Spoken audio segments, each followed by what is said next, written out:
Homemade ice cream के लिए मैं ले रही हूँ फुल्ली राइप्ड बनानास। आप देख सकते हैं इनमें ब्राउन स्पॉट्स हैं, इसका मतलब है ये अच्छे से पक चुके हैं। ये मैं इसलिए प्रेफर करती हूँ बिकॉज़ जो बहुत अच्छे से पके हुए बनानास होते हैं उनमें जो स्वीटनेस होती है वो थोड़ी एक्स्ट्रा होती है। तो आपको शुगर जो आइसक्रीम में डलती है आप वो कम डाल सकते हैं, तो ये बहुत हेल्दी ऑल्टरनेटिव हो जाता है। आप सारे बनानास को अच्छे से स्लाइस करें। अब इनको मैं डालूंगी एक ट्रे के ऊपर जिस पे मैंने पार्चमेंट पेपर लगाया है, ये इसलिए ताकि वो चिपके नहीं। अगर नहीं है तो कोई बात नहीं, आप रेगुलर ट्रे में भी डाल के इसको फ्रीज कर सकते हैं। तो अब मैं इनको थोड़ा अलग अलग कर दूंगी ताकि ये जल्दी फ्रीज हो जाए। आप इनको ओवरनाइट भी रख सकते हैं या ये 3 से 4 घंटे में भी अच्छी तरह फ्रोज हो जाते हैं। अब ये जाएंगे फ्रीज़र के अंदर। इसी तरह से मैं दूसरी ट्रे में भी बाकी के बनानास रखूंगी। आप देखें ये 3 से 4 घंटे बाद हमारे बनानास अच्छे से फ्रोज़न हो चुके हैं। अब इनको मैं डालूंगी एक फूड प्रोसेसर के अंदर। आप चाहें तो इसको ब्लेंडर में भी डाल सकते हैं, ये कम्प्लीटली ऑप्शनल है।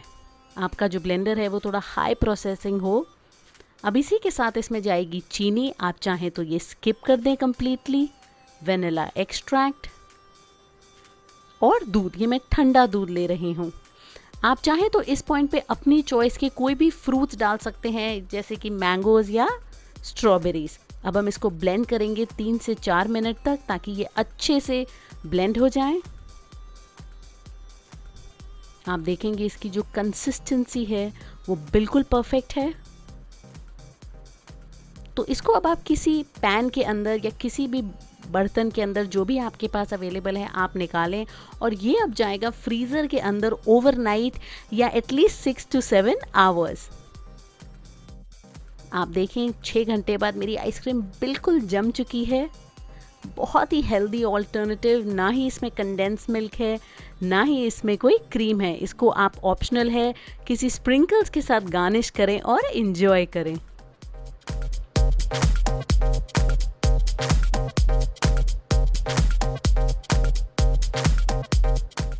हमारी चॉकलेट आइसक्रीम के लिए भी हम सेम ही करेंगे। हम बनानास को डालेंगे अपने फूड प्रोसेसर के अंदर।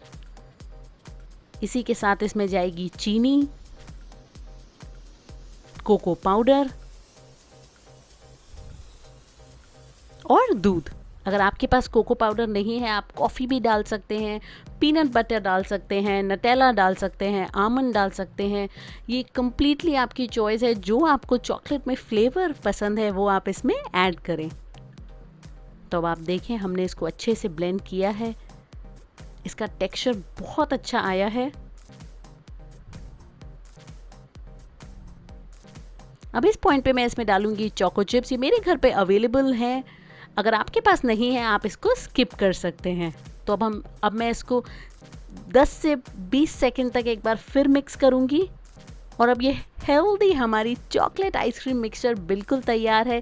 इसको भी हम एक पैन में डालेंगे फ्रीज करने के लिए।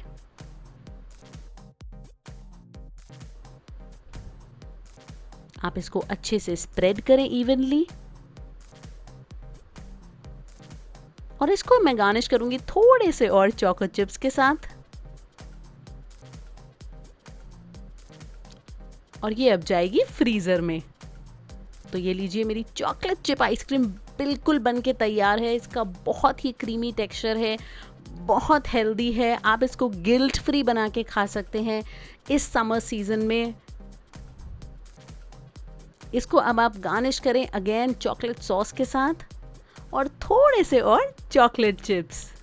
तो एंजॉय करिए ये चॉकलेट आइसक्रीम अपनी पूरी फैमिली के साथ।